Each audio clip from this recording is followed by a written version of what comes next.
Research and development for most of the medicines available today has required 12 to 24 years from starting a project to launch of a drug product. The role of medicinal chemists who are engaged in the drug discovery process has undergone major changes in the past 25 years, mainly because of the introduction of technologies such as combinatorial chemistry and structure-based drug designing.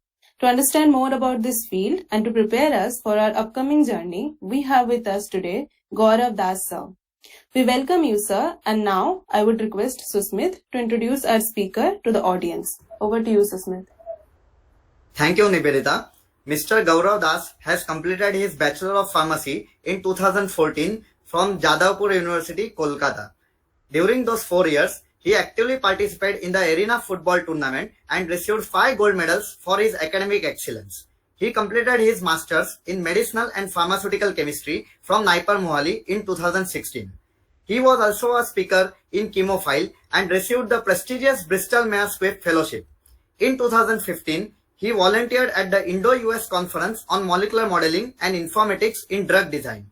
He also has 7 months of experience as a research associate at S.A.S Pharma, in which he was involved in the analysis of physical parameters of pharmaceutical formulations, stability studies, as well as method development and method validation.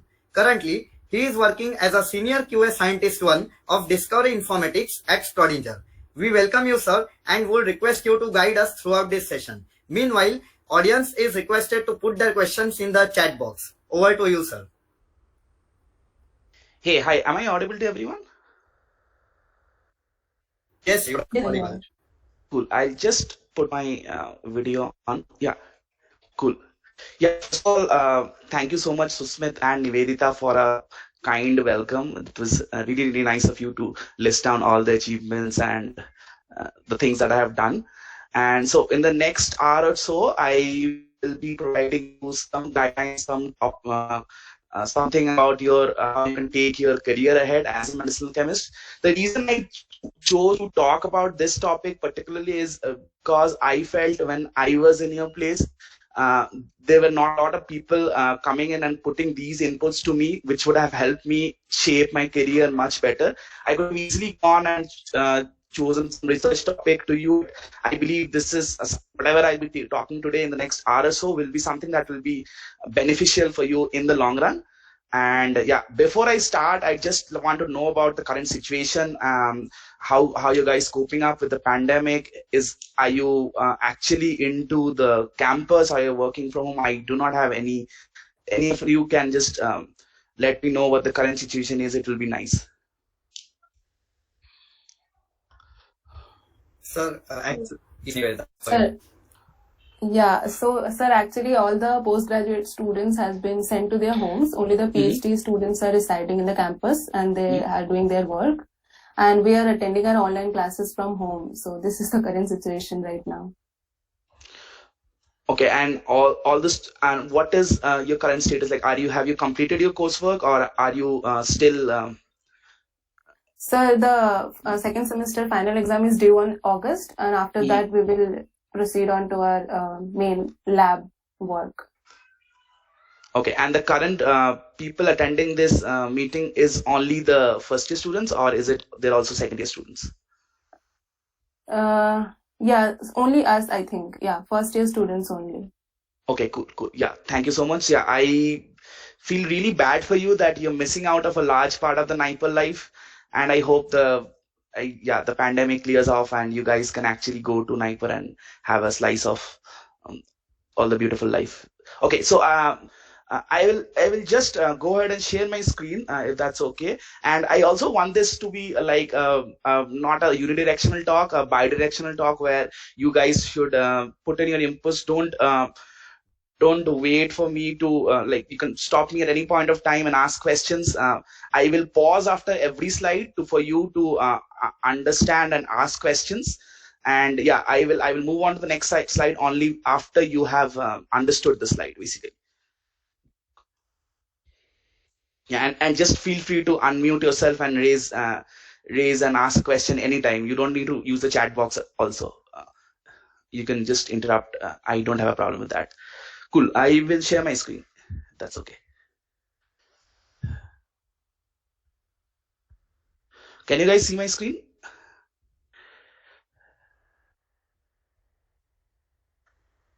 Would someone confirm that Yes, sir. they're able to see my screen? Cool. We can see.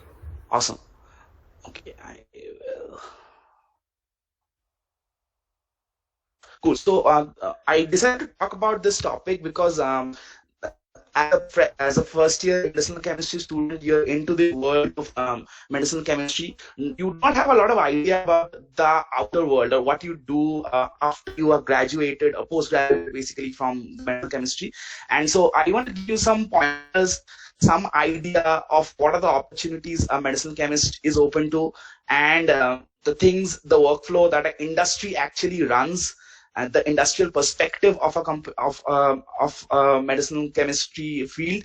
And I'll also go beyond and talk about maybe research and PhD and stuff. So that's what I have to talk around, and I hope this will be really, really helpful. And just at any point of time, feel free to stop me and ask questions. Okay, I'll go ahead. That's okay. Okay, so every one of you have listened to my introduction. So apart from the introduction that Susmit gave, a lot of my NIPER life was more of this and less of what Susmit or what you people have heard about. So most of my NIPER life, I remember my NIPER life because of the numerous amount of memories that I made in NIPER, starting from participating in all the 81 MG Teachers Day celebrations, to having fun in the classrooms, to having to enjoying all the multi-ethnic festivals, starting from Ganesh festival to Saraswati Puja to Durga Puja. Yeah, so being born, I am sentimental towards Durga Puja. So yeah, so there, and also the impromptu visits that we made from NIPER Mohali. This was amazing. Chandigarh was very well located to all the scenic places all around. We made impromptu plans. We had a lot of fun in the lab. We had a lot of fun in delivering the talks, even in the the chemophile or the PI department rooms. Yeah, and yeah, so it was a whole fun-filled package of 2 years, which I believe every one of us misses a lot, and we want to relive it one more time again. But yeah, I really feel bad that you kind of cannot experience all of this, but I have my fingers crossed and hope you should be doing all of these in a short while. Yeah, so that's briefly about my glimpses of my life at NIPER, which I hugely treasure, and one of the best memories that I have in my life. Yeah, but coming to my work now, so a lot of people have reached out to me in the past about Schrodinger, about what my company does. So I'll do a short, brief run through of what is Schrodinger and what is the kind of work I do before I go to the actual career perspectives. And yeah, so most of you already know this, but Schrodinger is like the scientific leader in developing simulation softwares that we use for pharmaceutical, biotech, or materials. And the prime background for building these softwares is they use physics-based calculations. And it's very important to note, Schrodinger is more of a software company, is actually a software company actually, and not a drug discovery company. The prime focus of Schrodinger is a software company. It focuses on the software development life cycle, and it's less of a pharma company. So it basically is a software company that builds softwares for pharmaceutical application, in a short. Okay, Schrodinger India, we actually still do not have Schrodinger India. It's still a misnomer, but the Schrodinger Hyderabad office will be opening up. We are still under the umbrella of D. Shaw India Limited, and we are going to split up into a separate entity, hopefully by the end of the year. And another point, the Schrodinger team here in India is actually very short, and it's very less a number of professionals. We are a team of just around 60 to 70 professionals, and you can understand, so the team here is not that big. But yeah, we are expanding. We are hopefully going to go to close to 100 by the end of 22, or I don't know, in the long run. So yeah, so it's a team that doesn't comprise of a lot of people, and the whole team is now divided into 4 different domains. One is the dev or the development side. One is the QA or quality assurance. Then there is a tech support team, which is technical support, and then there is DDAC. So I'm going to quickly just skim through all these points. So the development team here at Schrodinger is actually doing development of these softwares. They are a team of computer science graduates, and they are highly skilled with problem solving and coding. They are graduates from NITs or IITs, and mostly BTech graduates. That's the development team. The QA team is, what they're doing is they're testing these manually or they're testing either manually or automatically using and testing these simulation softwares the development team is building. Since this development team do not have any expertise on the science side of the product, it is we QAs who chime in here. I am personally working in the QA team for the last 4.5 years now, and the QA team kind of ensures that the product is up to the scientific standards. We and the QA team are a diverse team of life science postgraduate. Again, it's very important. It's not just chemistry postgraduate. We're a diverse team of biotech, bioinformatics, pharmacoinformatics, chemistry, depending on the product that we work on. If you're working on a biologics product, we prefer to have a biotech background student. If you're working on a chemistry-oriented product, we prefer to have a chemistry background student. The knowledge of coding here is an added advantage. It is definitely not a mandatory requirement, but it's an added advantage because it will help you in the automated testing. You have an opportunity, we have an opportunity to work directly with the teams in New York and Portland, and we directly contribute to the development of all these products. Okay, there is also a tech support team, which we also call as the rapid response team. The tech support team is a team of life science postgrads. Again, life science includes all domains of science, and a team of PhDs. The main role of this team is they do a rapid response of all the queries that come to them. So any query that comes to Schrodinger with a tag of help.Schrodinger, any mail that you send, maybe you're working on Schrodinger, you sent a mail, the first mail comes to this team. They provide a rapid response within a very short span, and they're also responsible for providing a technical support for all the SAARC countries. So all the SAARC countries, the South Asian countries, whatever problems they run into, the team here also provides a technical support and actual resolving of the queries if the queries are coming from any of the SAARC countries. Apart from that, they are also involved in actual scientific projects. We do a lot of scientific projects both for internal development or from external client-based projects. They also kind of involved in those. There is a very new team that has opened up recently, which is like maybe 3 months back, which is the Drug Discovery Applications Group team, or the DDAC team. This is a team which is actually situated in New York, but they have opened a counterpart here in the Hyderabad office very recently. The team here is still growing and still small. They're involved in curation of data, forecasting, they're developing the automated workflows. They kind of directly work with the scientists in DDAC and kind of help them develop workflows, curate the data for them to actually do the science. And again, it's a team of PhD and some life science postgrads. Yeah, so this is in a nutshell all about Schrodinger India or Schrodinger Hyderabad. So I'm going to pause a moment for you to take any questions.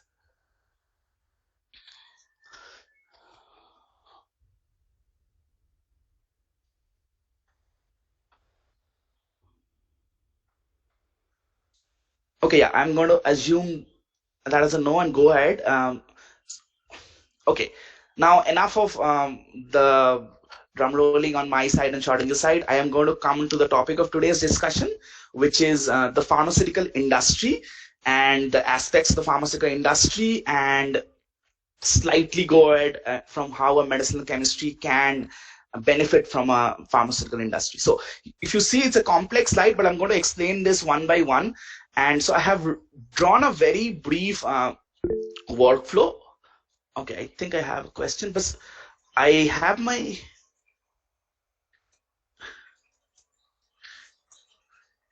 What are the limitations of computational chemistry in pharma industry? Okay, that's a generic question, Krishna. I'm going to get that to you maybe later after the talk, and so that that's not in the context here, but I'm going to get that after the talk.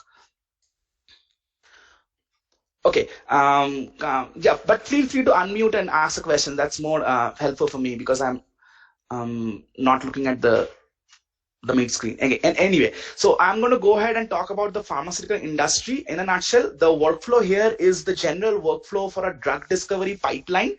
And I'm going to talk about what are the different aspects. Most of you know about all this, but this will give you a bigger picture of the industry. Okay, so if you are working on a novel drug formulation, if you, for example, you have all the money if you want, if you have all the resources you want, and you want to develop new molecules for malaria or maybe tuberculosis or any target. So first thing that you do is a computer-aided drug design. We decide on target. You do a lot of studies. You do a lot of analysis, and you kind of come up with some molecules which you feel are lead molecules and have the potential to maybe be active or something. The CAD team also may in sync work with the pharmacology team, which actually does preclinical trials in cases where the CAD team works on repurposed drugs.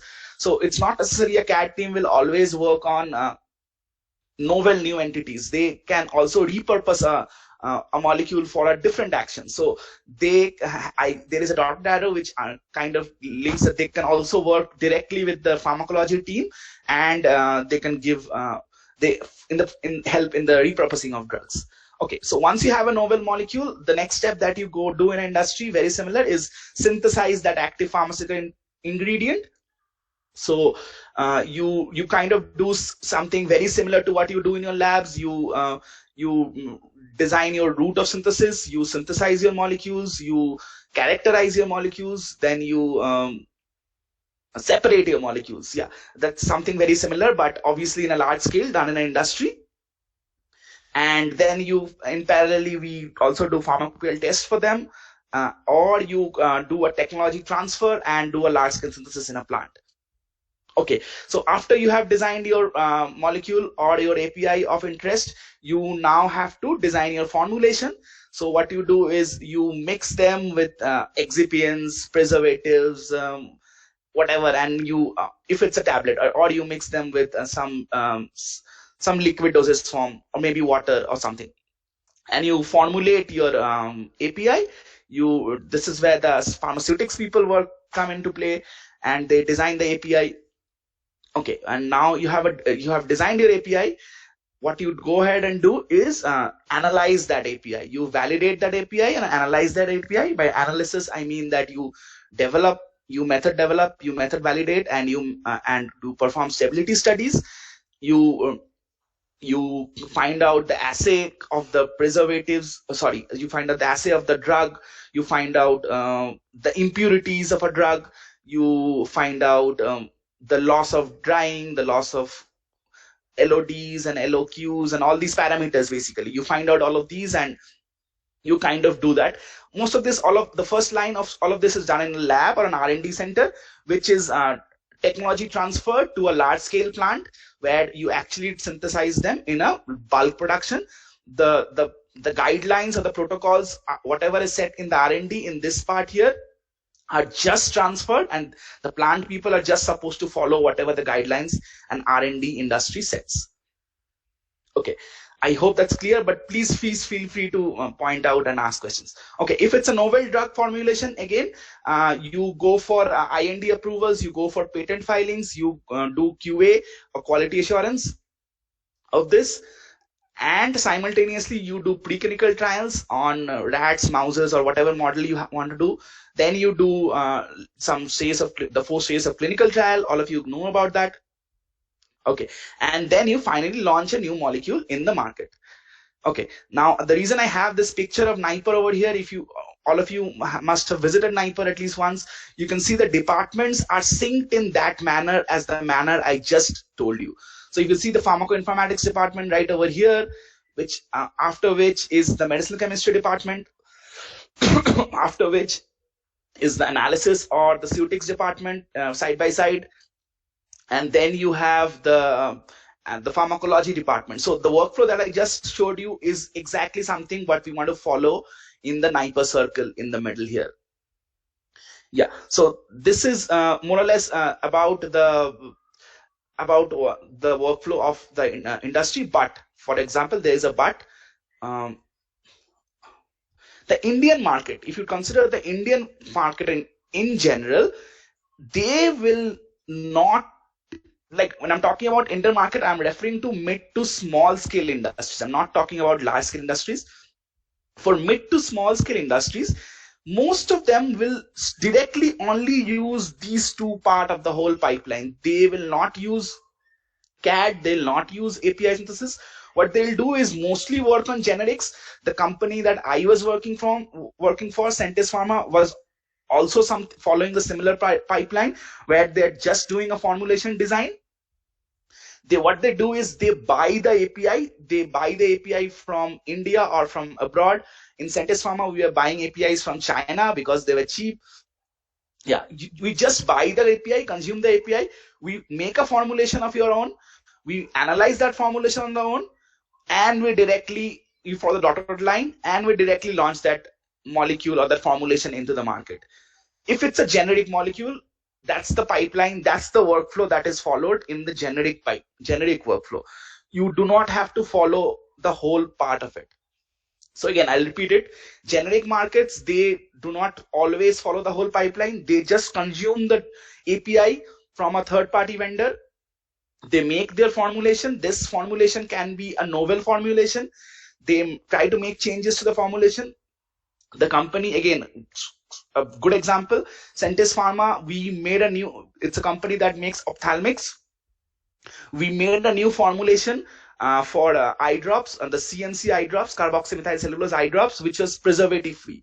The preservative was generally used for all the eye drops, but S.A.S Pharma made a novel formulation which was a preservative free formulation, and that they marketed under their brand name with their patent and their with their approvals and their patent. So it's just this part of the workflow that the generic pharma companies will be indulging into. They'll just formulate, they'll just analyze, make some studies, and then launch into the market.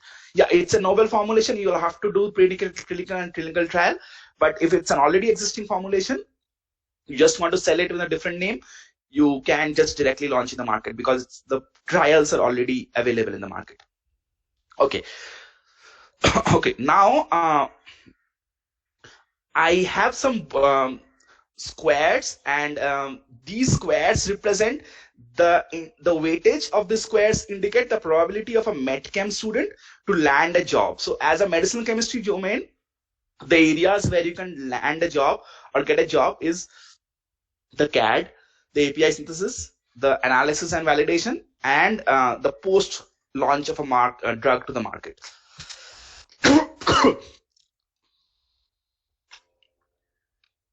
Sorry. Okay, I'm going to pause and take some questions if you have for this slide. And the course of today's discussion will be to focus on these red squares. It's just to focus on the areas where you as students can tap the market or can get a job. So if you can, so I'll be focusing on all these red squares in my next slides. But if you have a question for this slide, feel free to pop up. Hello, sir. Yeah, please. Sir, I wanted to know what are the software can be used in CAD in order to know the pharmacophore of a drug.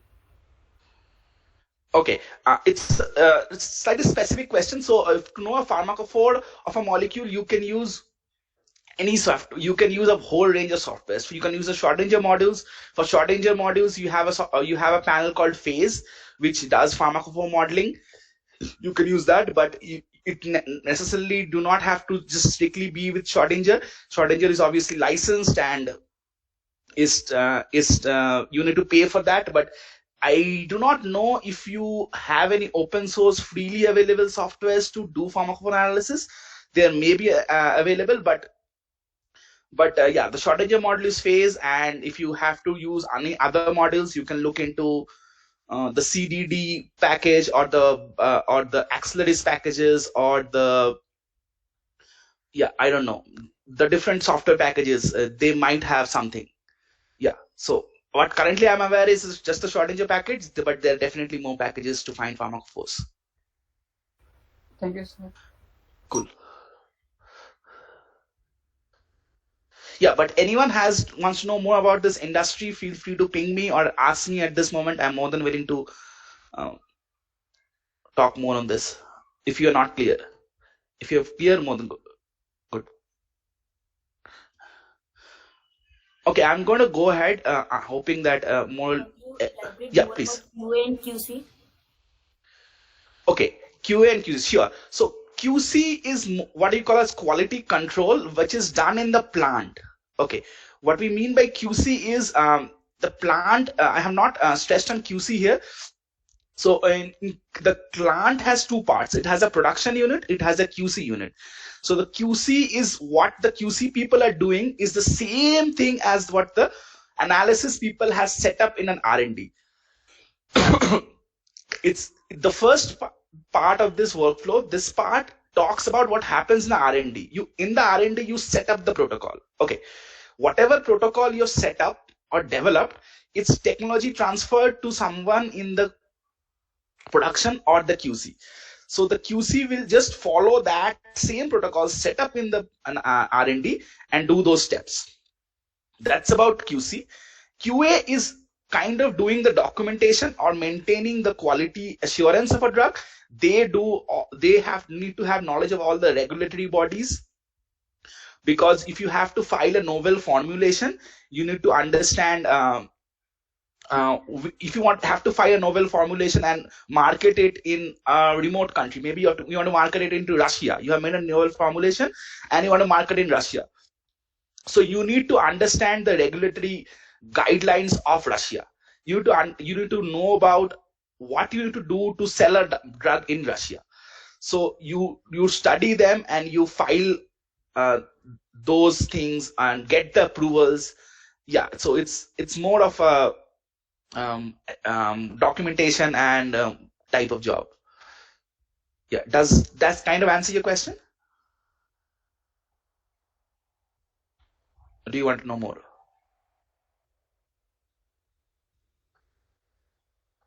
Okay, I'm going to assume that as a yes and go ahead. Hello, sir. Yeah, please.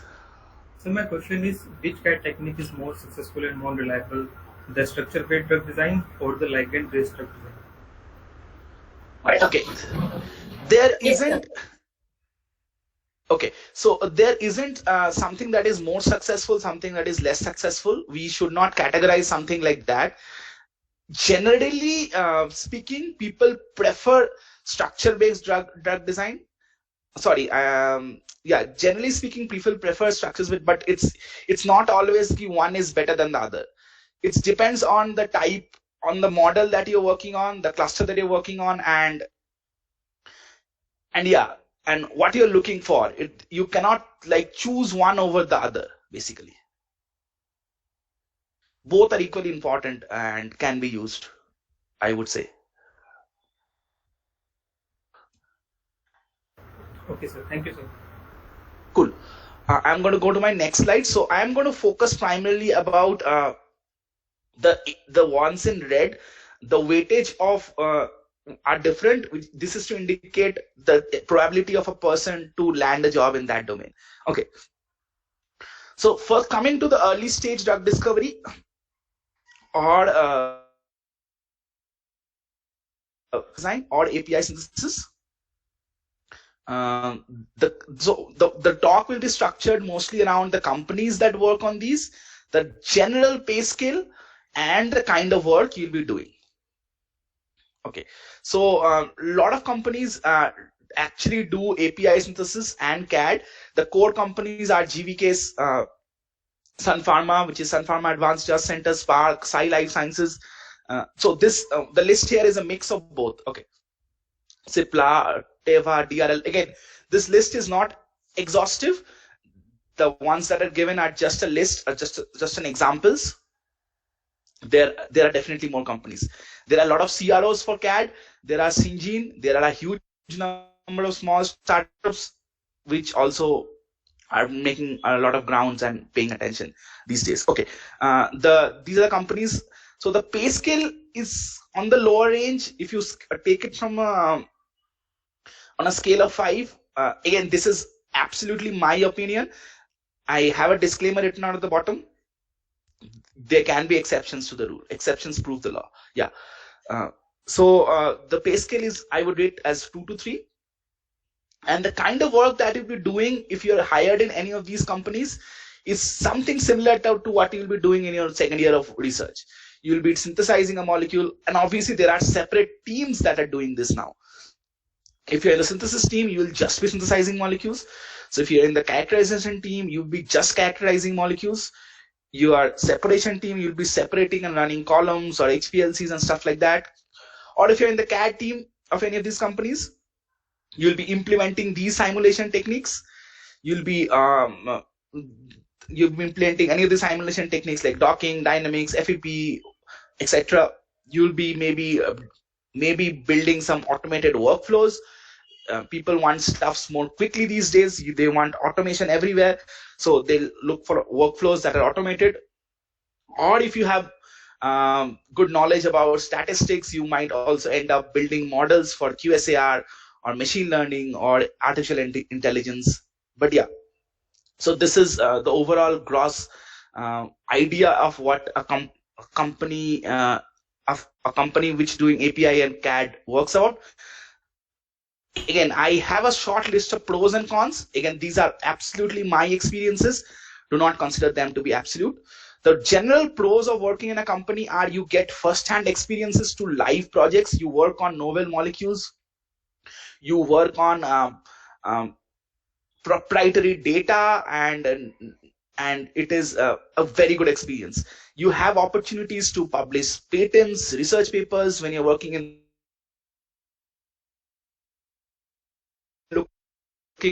a short experience and a PhD in the long run. This is a good opportunity to get some first-hand experience of a company for a year or a couple of years, maybe publish a research paper or a patent, and then move on with your PhD. A lot of my friends have actually done that. So yeah, so that's a big pro on the side. The cons on our compensation is on the lower scale. It is slightly difficult for a fresher with a background of M.Pharm in medicinal chemistry to land a job there, because you have very stiff competition from the core MSc chemistry people. The core MSc chemistry people, which is a huge number as compared to the medicinal chemistry specialized domain, they provide a lot of competition, and there is a lot of competition for these roles. And yeah, if you have a PhD, it's more easier to get a job in these companies with a good comp, but it's slightly more difficult for a basic for a MSc or M.Pharm MedChem student. Okay, I'm going to pause now for you to take any questions on CAD, on API.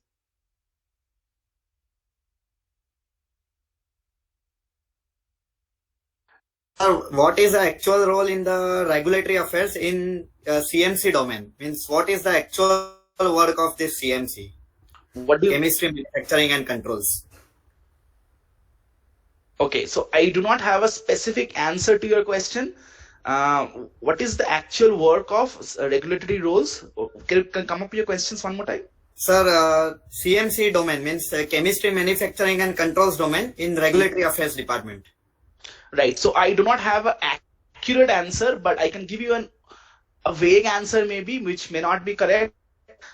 The regulatory affairs team, the main job of them is to understand the roles or understand the market or the guidelines, the regulatory guidelines of all the foreign agencies. So now when you are developing a molecule, you want to develop it and you want to sell it across the whole world. Right? You don't just want to sell it in India, or you just don't want to sell it to maybe UK. You want to sell it across the world. So these regulatory bodies, these QA people work with all regulatory bodies to understand the the guidelines or what is required to sell their API or sell their formulation to that particular country or state or whatever.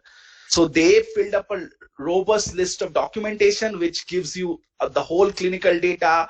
They gives you the documentation for all the preclinical data, the analysis. They compile them and they coordinate with these regulatory bodies to basically help the molecule to be sold in or in that particular country.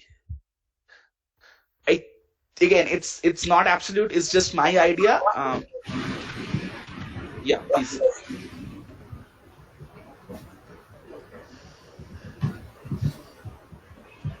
Does that answer your question? Whoever that was, I did not get you. Yes, sir. Okay. Thank you. Okay. I'll go ahead to the next portion. Is the middle stage drug discoveries pipeline or the formulation analysis. Okay. So I'm going to again follow the same format. So the best part about formulation is most pharma companies, or literally all pharma companies, will be analyzing formulations. Most pharma companies will be having an R&D for analysis of formulations. So you can understand the scope or the number of job opportunities in analysis are comparatively huge. Okay, again, the play scale is on the lower range.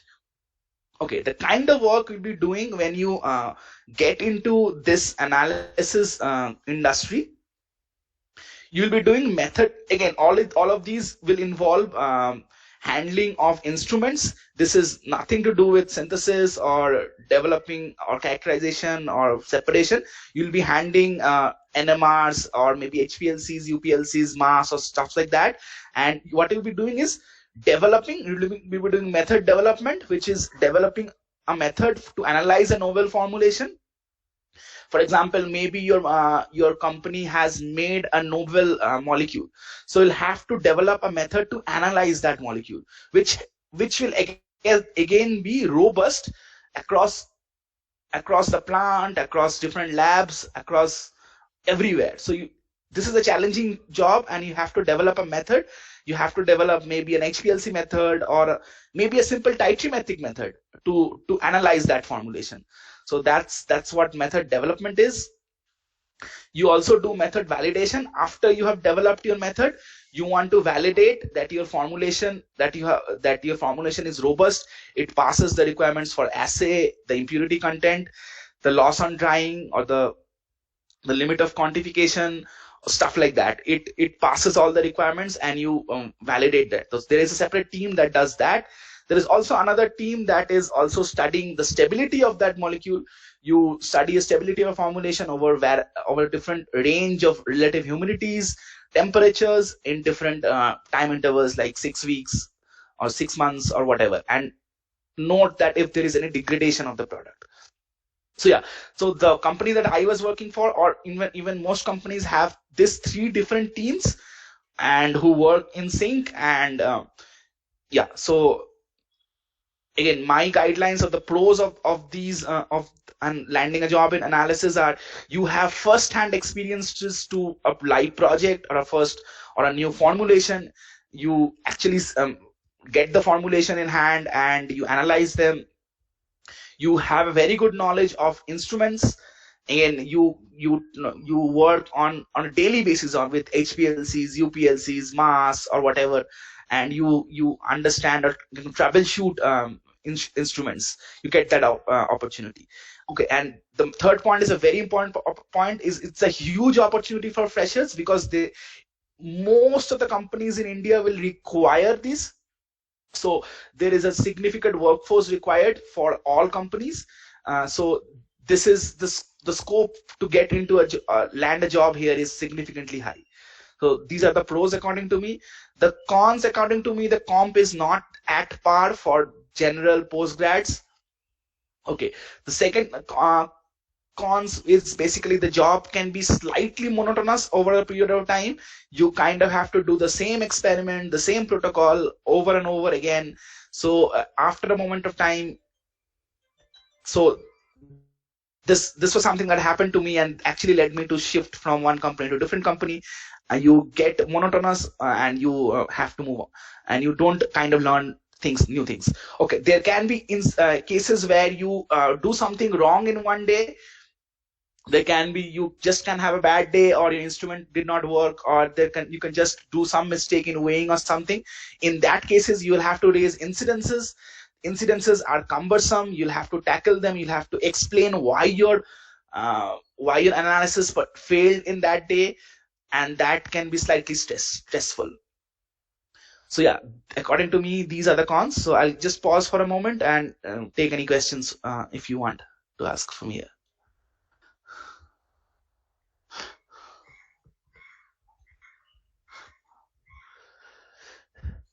Okay, I'm going to take that as a no and go ahead to the next slide. Okay, this is my area or major area of focus that most people are not aware of, is the medicinal chemistry graduate can actually get into a lot of other different roles leaving from core pharma. We will move away from core pharma and try to explore other domains. You can actually have great opportunity to land a job in a pricing or market access, in HEOR. I don't know if you've come across these terms, but I'm going to explain all of them. You can also land a job in Salesforce, or you can also land a job in business and market analytics. This is more on the MBA front, but it's not impossible to get a job here. Like, I have friends who have moved into this domain. Okay. A lot of companies are doing these jobs. There are actually few core pharma companies that are doing all of these.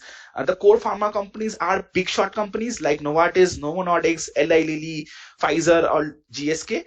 Most of the small scale to mid scale pharma companies will outsource their job to consultants. There are huge number of consultants, and these consultants again are not pharma specific consultants. These are global worldwide consultants who does all these type of jobs. Again, these kind of expands your horizon or in a different direction altogether. You have Clarivate, you have IQVIA, you have DRG, Delve Insight, Cognizant, TCS, and all these companies. Again, the pay scale is the best that you can get. Being a postgrad, this is definitely the most lucrative job offer that you can get if you can land a job in any of these domains. Okay, I'm going to now quickly go through these small points, just a very brief overview about what these points are. Now, for example, you have a new drug.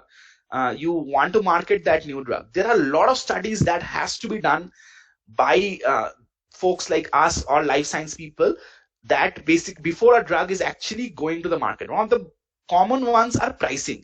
You have made a drug, but you have to decide on the price of the drug, right? You can't just sell a drug at any price. You have to do a lot of studies. You have to decide on what the price of a market is. Also, the price can vary depending on the geography. You can sell a drug maybe for 5 rupees in India, but you obviously can't sell it for 5 rupees in UK. So again, the pricing of formulation, studying the market, the accessibility is a big study, which is an potential field that medicinal chemistry people can dive into.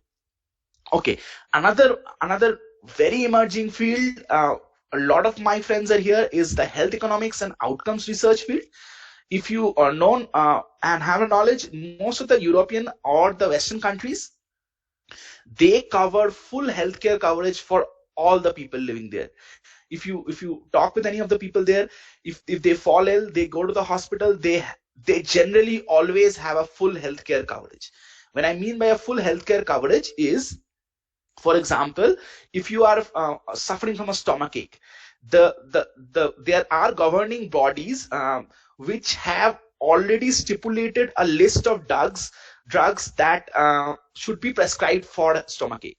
For example, if you have a stomachache, it's already known that you'll only prescribe ofloxacin. The market is very different than the market is here in India, right? So you'll only be using ofloxacin if you have a stomachache, things like that. So this is the team that basically they generate a value of a drug. They generate how much a drug can be valued by collecting evidence, by collecting clinical data, or doing some economic modeling, and they reaches out to these governing bodies, which we call payers, An example of a payer is the National Institute of Clinical Excellence in UK, and they help drugs to be more accessible to patients.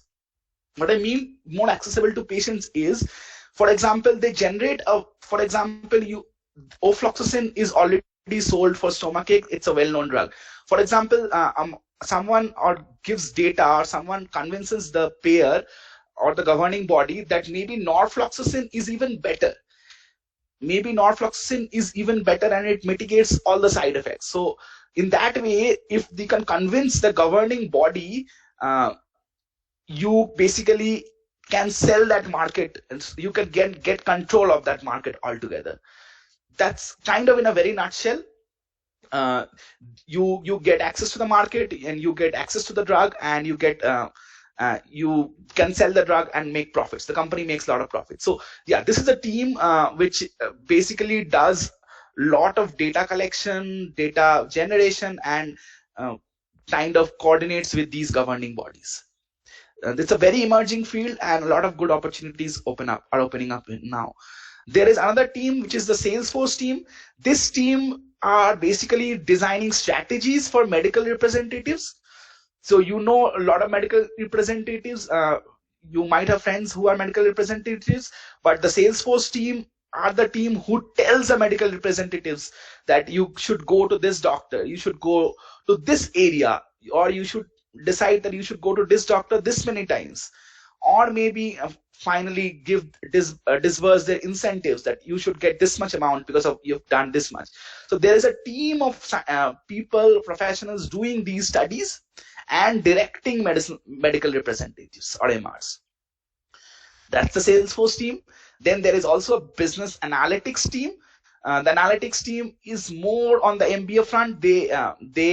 But yeah, it's not impossible for you to land a job here. You do forecasting. Once a molecule is in the market, you do how much market share your new drug is. You design strategies if you can improve the market share, or you can do some studies to calculate the expected versus the actual revenue of a molecule. This list is like a lot more. I'm just giving you only a few of them. So yeah, so these is in a very nutshell what these teams are doing. The pros of the company, of working in this company, is you get to know the actual working of a company. You get to know how the company is making the profit. You get to know the working of the business the company is making. You get a very competitive compensation. It's often the best computer you can get for a postgrad. It is again a completely desk-based job. Some companies nowadays are also providing work from home opportunities, which might be a boon for some of you.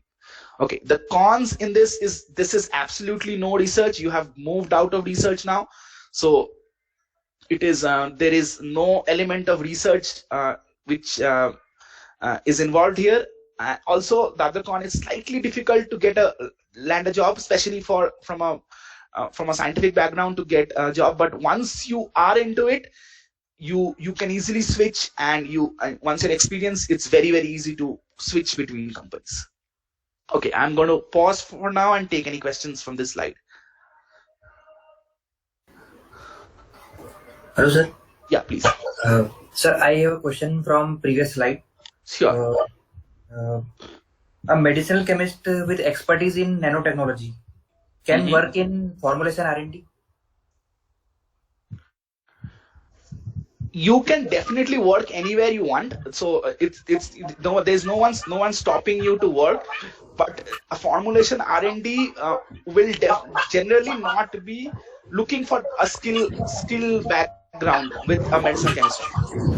You understand what I'm trying to tell? So what I'm trying to tell is a formulation R&D will just, if you're speaking on just a formulation R&D, they will be preferring a pharmaceutics people. That's the preferred. If you are good enough, if you show maybe exceptional skills in the interview, you might get hired. But the formulation R&D is will prefer a pharmaceutics background student than a medicinal chemistry background student. Yes, sir. Does that answer your question? Yeah. Thank you, sir. Cool.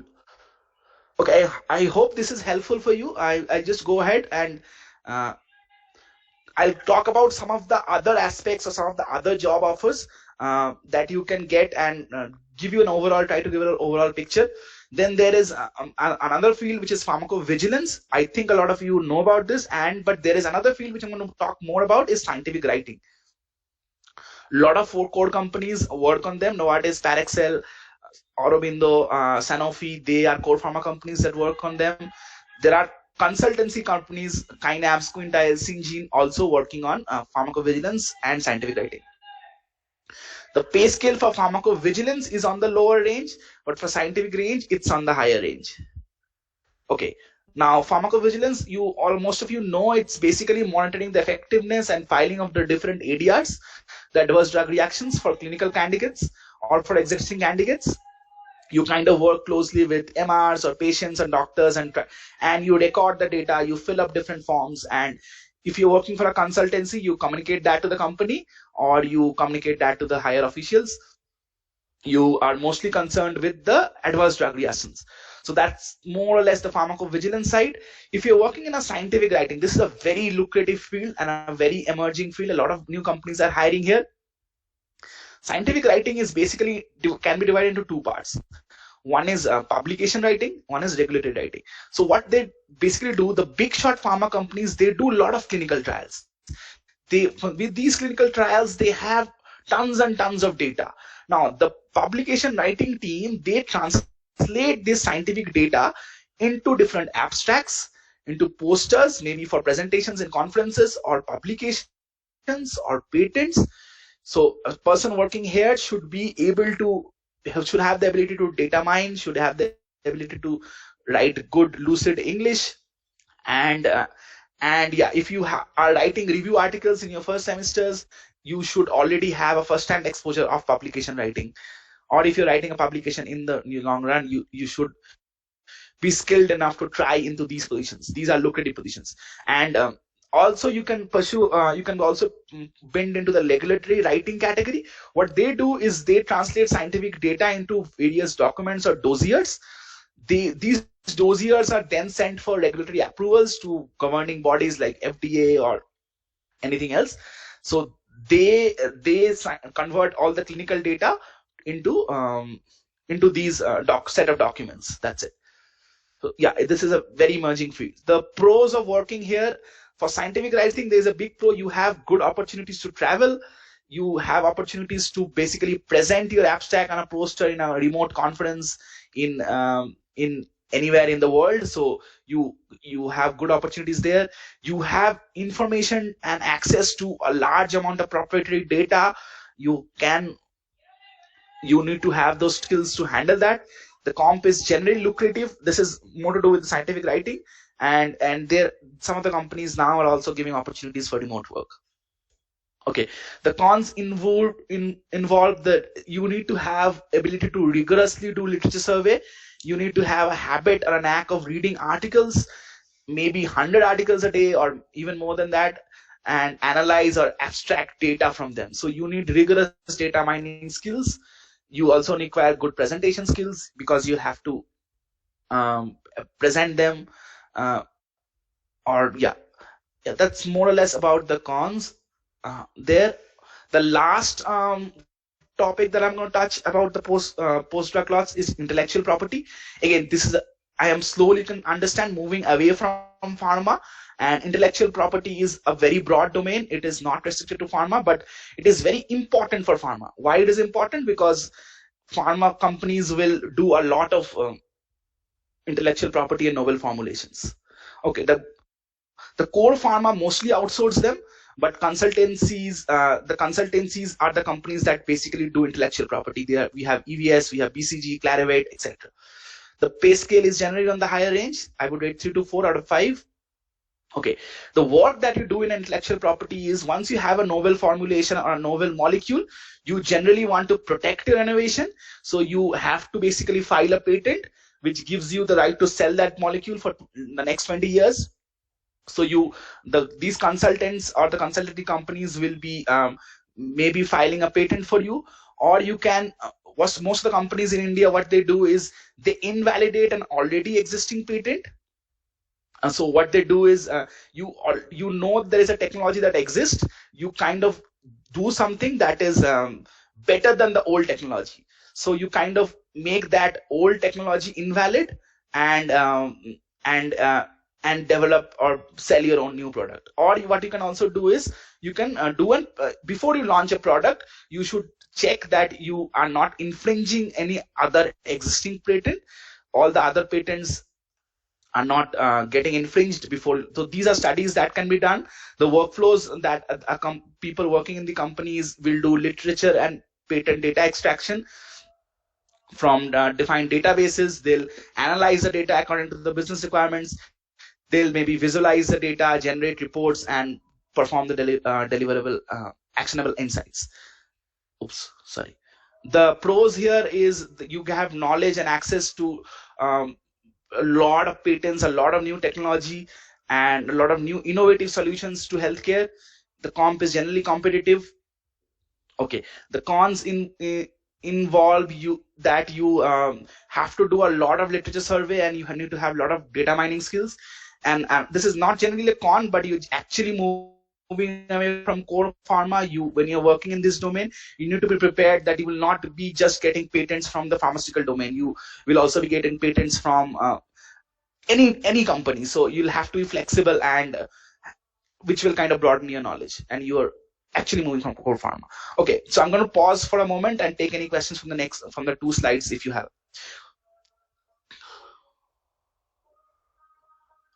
Okay, I assume it's okay to go for 15 minutes extra. Is that correct? I might need 10 more minutes. Yes, sir, it is absolutely fine, sir. Cool. Thank you for confirming, because I just see that it's still already 5. Okay, yeah, please. Sir, can you suggest some ways a person could obtain the experience necessary to enter in the field of this scientific writing? Yeah, just as I was telling, if you are already writing a review article, or if you're writing a research article, that is the best first-hand experience that you get. So if you want to do that and want to apply, try to write a review article, or try to do a research article, and have a general good understanding, or general good like if you're reading a lot of books and have good vocab, so that definitely also helps.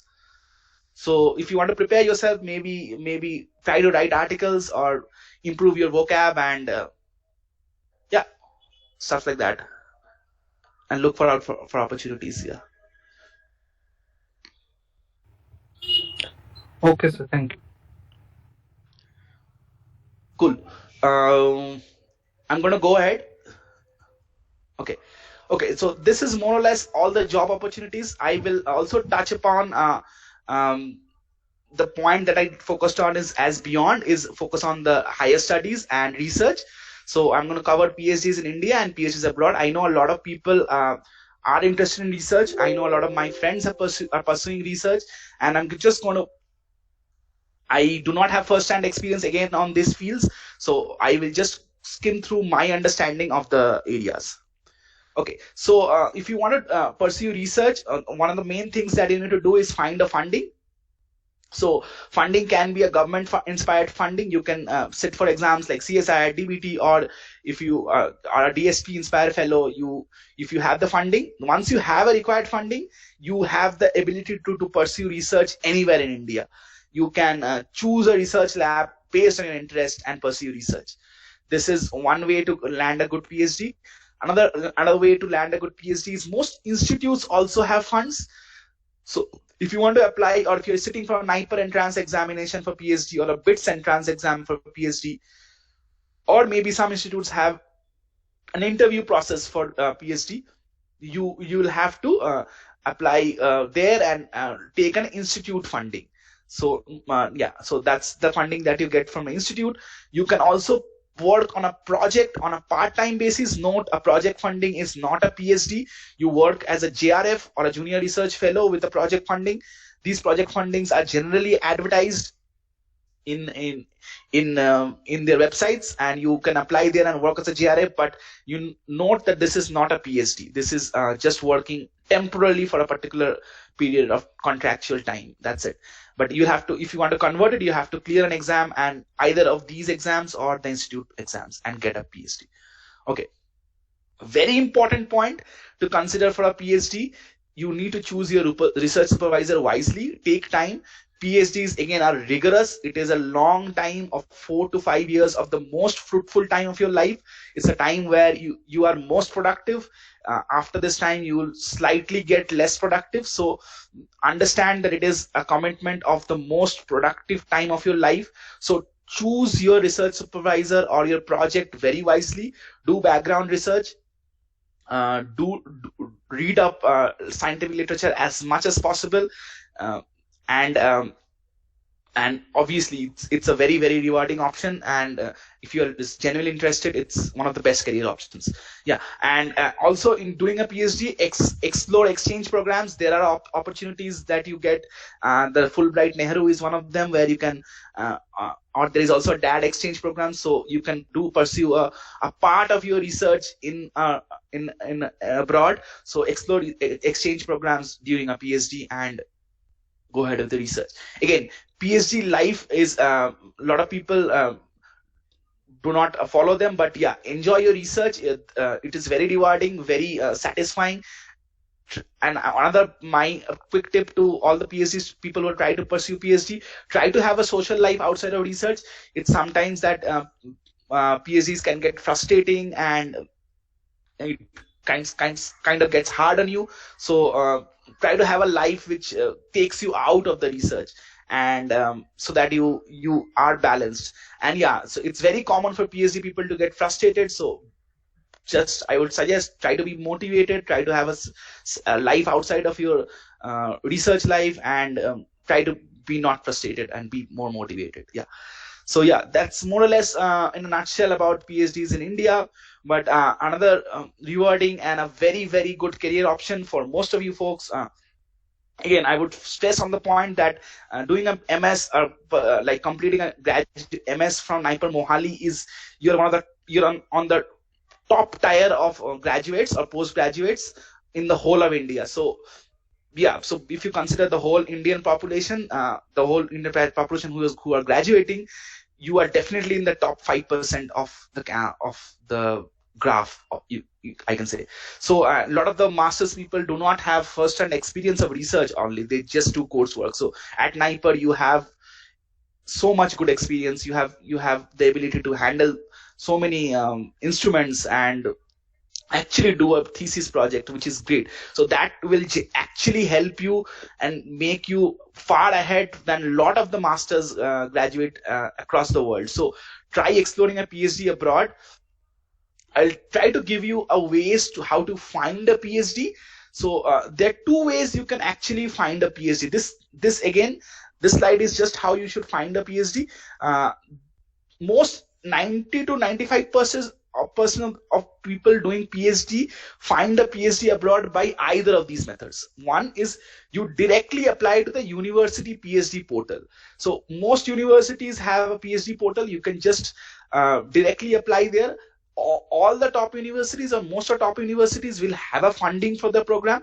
If you are selected in the university PhD admission, you will not have to bother about the funding at all. Yeah, because as I can understand, funding is a very important point when you're going to do a PhD abroad. And you just what you need to do is check academic requirements for these universities and look for an option there. This is one way via the university. The other way is another, again, general way is apply to a specific research supervisor or apply to a particular project. So you just see an ad maybe somewhere that this is a project that you like, or maybe you see a supervisor whom you like, whose work you're following, or maybe whose papers you're doing in your coursework. You're reading some papers. So when you're reading papers, look at those authors, look at where they are from. So suppose you like an author, you like some papers or some research supervisor's work, mark them, read more about them, and maybe you can, if they have openings and they want to take you, apply for them. There are links that I have given you where you can find the full fund PhD options. Again, I haven't checked all these links myself, but some of them I have and they do work. And if you are seriously interested, subscribe to these links and look out for these options.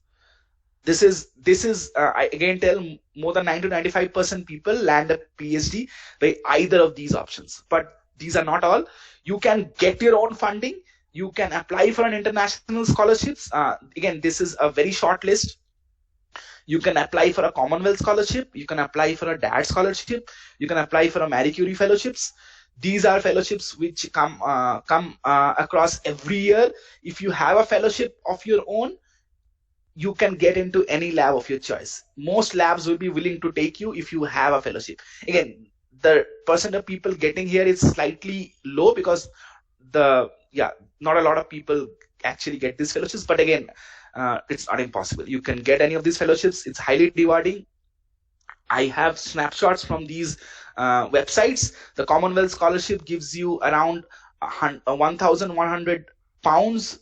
The DAD fellowship currently gives you around 1,200 pounds, and the Marie Curie fellowship actually kind of gives you 3,500 pounds per month. All of these, so you can understand how rewarding these are, and the amount of stipend you will be getting here will be double or even 3 times the amount that you will be getting from a job here. Okay, so definitely explore these options. These are highly rewarding careers, and medicinal chemistry is a very booming field abroad. So yeah, very small portions are also can get PhDs via industrial PhDs. These are slightly difficult to get, but not impossible. Again, certain industries have PhD program. I know for my friends enrolled in the Janssen PhD program or the AstraZeneca PhD program.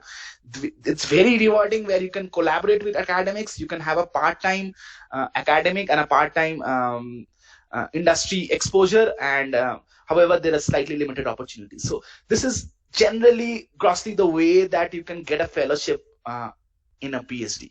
Okay, I will take questions if you have any.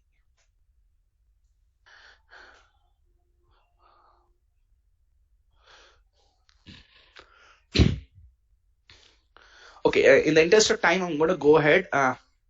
Okay, the things that you should consider before an application, very important, very, very important, develop a core area of interest. A lot of people, they do not know what they're interested in. It's not good. Try to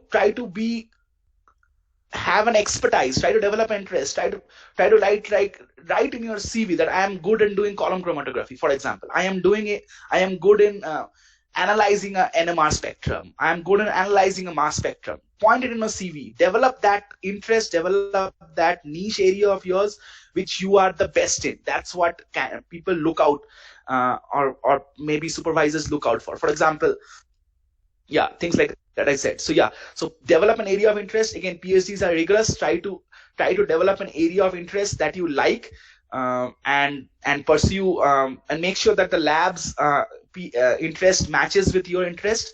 Take time to understand the supervisor's work, and then go and create a resume, create an SOP, create a cover letter.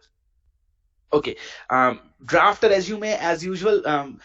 Again, don't try to use the NIPER format. I know a lot of people have a defined format for NIPER.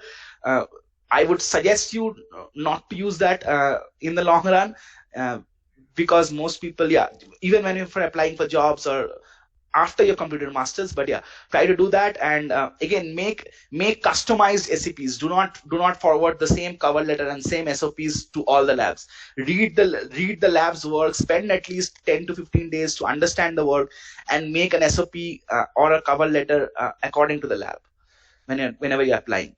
Again, publications and recommendations are really helpful. If you can do land a publication in your masters, definitely a plus. But again, it is not rated. It is not limiting. You should not be deterred if you don't have a publication. I have friends who are successfully doing PhD without a publication, so it definitely helps, but it's not limiting. Again, if you are take an English proficiency test, you take a GRE or a TOEFL. Most of the time, this is valid for 3 years, so you have a time to go ahead and apply for your apply. And again, this is the most important point that I want to focus on. Do not be afraid to send direct mails. A lot of times you might like a supervisor's work, and mostly they won't be advertising that they have a PhD position available. So do not be afraid to directly just find out a professor's email ID and Just mail it to them. What's the worst that could happen after all? You don't get a reply, that's all. Okay, so if you feel you're a good fit to a research group, again, do not be scared. Reach out to the supervisor. Make sure that you have a very well formatted mail which includes all the documents, the SOPs, maybe your English proficiency scores. Read up their research, show them how interested they are, and send a well formatted mail. A lot of my friends have landed a PhD by a simple email. That's it. So just explore that options. Okay, again, another very important point, make connections. Utilize social media. It's booming at the moment, so look out for different options. A lot of people publish their projects or their opportunities in social media. Subscribe to hashtags, different universities, groups.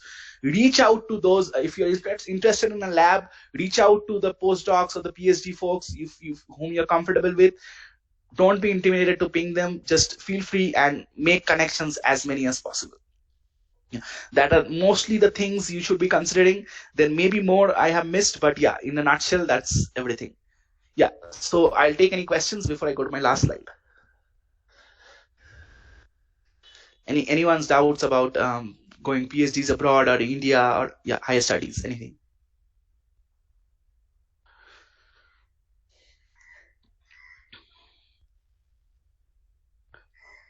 Okay, in the interest of time, I'm going to go ahead. This is my last slide. The key takeaways that I wanted to take out from my talk in the last hour is, first of all, people interested in research, develop a passion for learning and chemistry. This is something that I did, and I strongly tell all my budding juniors to do that. Develop interest, develop a niche area, a particular expertise in particular field, and read a lot of as many papers as you can, and okay, always have your eyes open. You never know which direction an opportunity can come and where an opportunity can come. Subscribe to a lot of LinkedIn and Facebook or job portals if you are job interested, or subscribe to universities or PhD hashtags in LinkedIn if you want to go for PhD. Try to explore options. Even if you are not interested, if you feel for experience, sit for the interviews and try to carve your own future rather than being dependent on someone to offer you a job, or like be competent enough to carve your own future is what I mean to say. Another thing is you should always be thinking in the next 5 to 10 years. Either you are in research or in a job, your learning curve should always be pointing north. You should be trying to learn as much as possible. One of the main reasons that I left my old company is I had a stunted learning curve, I believe. But the best thing that I have in my current company that I'm working on is that I get new challenges and new things to learn every day. So that is what drives me to go to work every day and work. So if you feel that you are getting a stunted growth in a job or in or maybe anywhere else, try to switch, try to look for better opportunities. In the next 5 to 10 years is the most productive time of your life. So try to learn or gain as much knowledge as you can. So keep learning. Okay. Another very important point, as a fresher, it is sometimes a little difficult to get a job. I have been there, I know. Not always will you get placed from the campus or something. So, but do not lose hope. You getting a job is sometimes difficult, but always remember, switching a job is very easy. Once you have a desired qualification, desired set of expertise, people will come to you to give you a job. You don't have to rush to get a job. I know of friends who are contacted by people like come and join us. That's it. So even if you do not get a job in the next just after you pass out, do not be disheartened. Try to get into a job, learn, develop the expertise, and then as if you want to grow and do not like the job, obviously switch and be brave and be bold. And the last most important point that I want to focus in, the coloring hue here indicates the importance of all my takeaways. Enjoy your NIPL life. This is the best 2 years that I have experienced.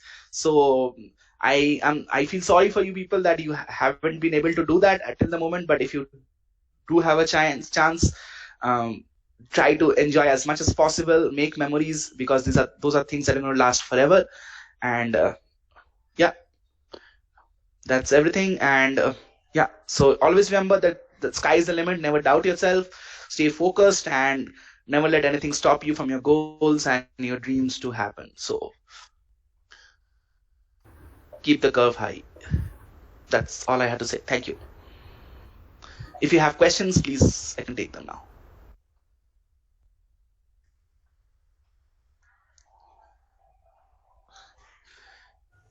Hello, sir. Yeah, please. Sir, would you be willing to answer more questions by LinkedIn messaging or by mail? If Yeah, anyone definitely. from us need additional advice in the future. Yeah, definitely. I'll be open to. Please feel free to like mail me or ping me on LinkedIn, and I'll be more than happy to take some questions. Okay, I see I have some questions in the chat box here, which I'm going to take up now, one by one. So Krishna has asked for the implications of computational chemistry in the pharma industry. So as I said, Krishna, computational chemistry comes in the computational chemistry or CAD comes in the beginning. So I'm going to share the slide again.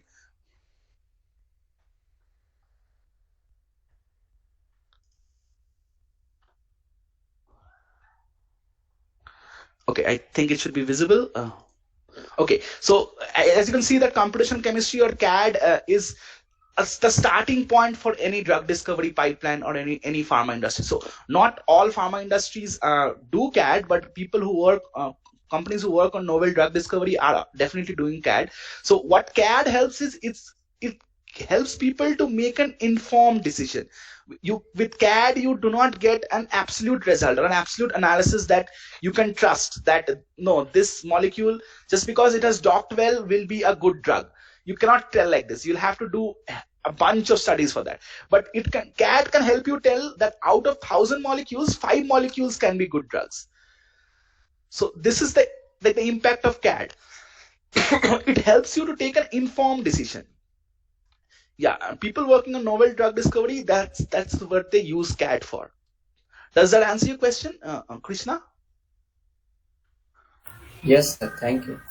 Okay, so I think I answered how are pharmacophore discovered. It's slightly generic. I would suggest you go through the literature about pharmacophore design and pharmacophore research. There are two types of pharmacophore design. Yeah, you should be going across them in the literature and books. I'm going to go to the next question, which is given by Ashish, which CAD technique is most successful in the structure-based structure? Okay, I think I answered this.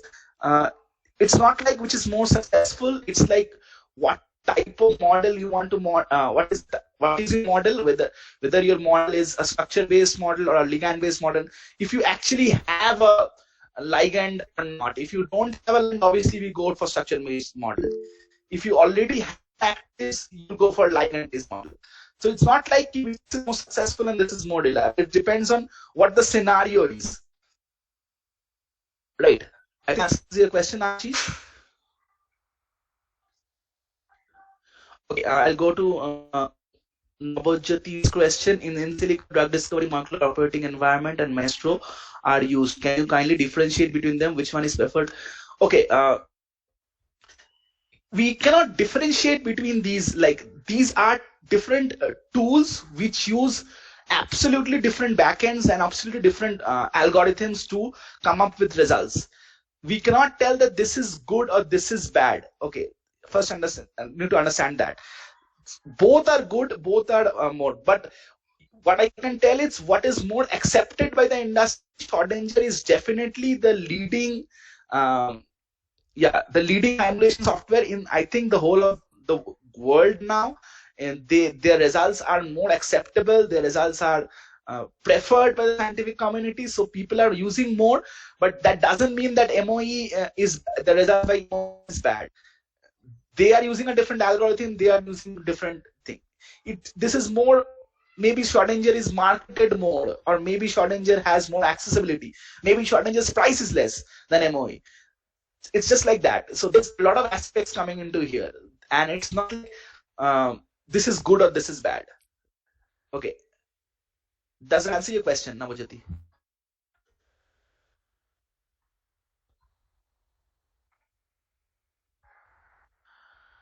Okay, I'm going to think that's yes. Kashi's asked about, you talks about industry-oriented PhD is possibly here. Good question, very good question. I think some companies might do it. I am not very familiar of companies that do it, but I'll have to come back to you with these questions. But generally speaking, not all companies give industry-related PhDs. To be very, there may be exceptions again. Um, at least I know, but companies do not sponsor PhDs. There be some, but not all will do it. Like it may be a part-time PhD. Companies, industries can sponsor you a part-time PhDs where you go to work for maybe 5 days and go to work 5 days and go to the lab for 2 days. They sponsor part-time PhDs, but full-time I don't think they do at the moment. But I can be wrong again. Yeah. I hope that answers your question, Kashi's. Yeah. Okay, Jagdish asks, sir, whatever API we are importing can be synthesized in India. Yes, definitely they can be synthesized. It's not a problem. But if you're synthesizing, again, the cost is higher. Everything comes down to the cost. So if you are synthesizing an API, the versus if you are buying an API from China will give you at a much lower cost than if you synthesize and sell it. So yeah, but yeah, there are companies who follow the whole pipeline. They do not buy APIs. The big short pharma companies, they synthesize their like Sun Pharma. They synthesize their own APIs, and those APIs are used in the formulations. So yeah, there are companies that are doing that, but the mid to small scale pharmas are just buying those APIs. That's it. I hope that answers your questions, Jagdish. Yes, sir. Thank Okay. Okay, Kashish, sir, I want to know about research associate. This is a very generic question, Kashish. What exactly do you want to know about that?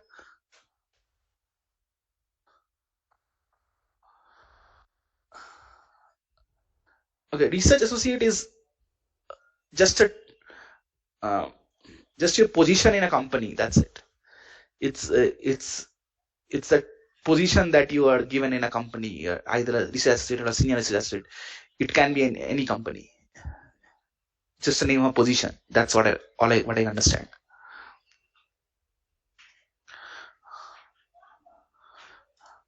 Okay, any other questions? Feel free to unmute and ask. It's absolutely okay, even if it's a non-relevant question.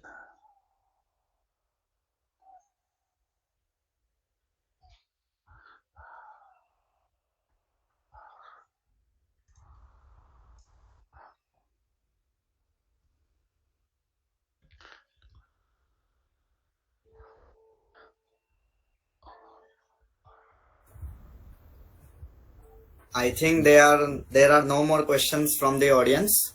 So thank you, sir, for such an insightful talk. The points that you mentioned about the different kinds of job areas in Schrodinger, and also regarding the importance of medicinal chemist in the pharmaceutical industry in the R&D perspective, and also regarding the PhD applications in abroad as well as India. It was very much informative and would have definitely increased the interest of our audience in this area. So thank you again, sir. Cool.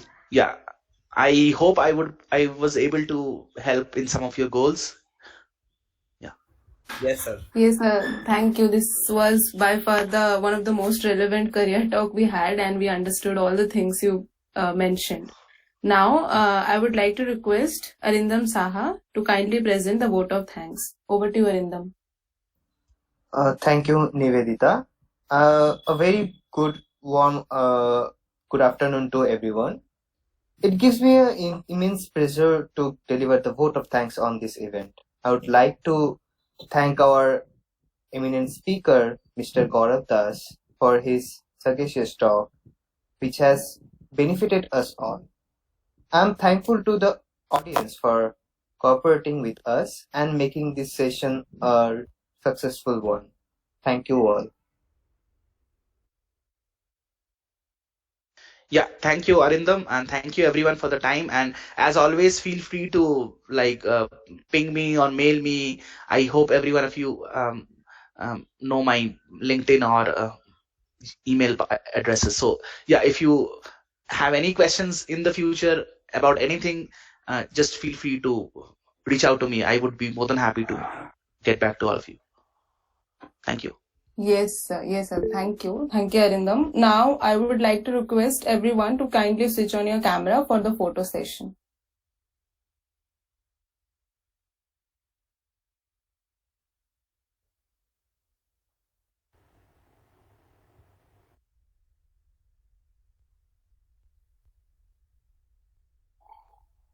Please inform if once it is done.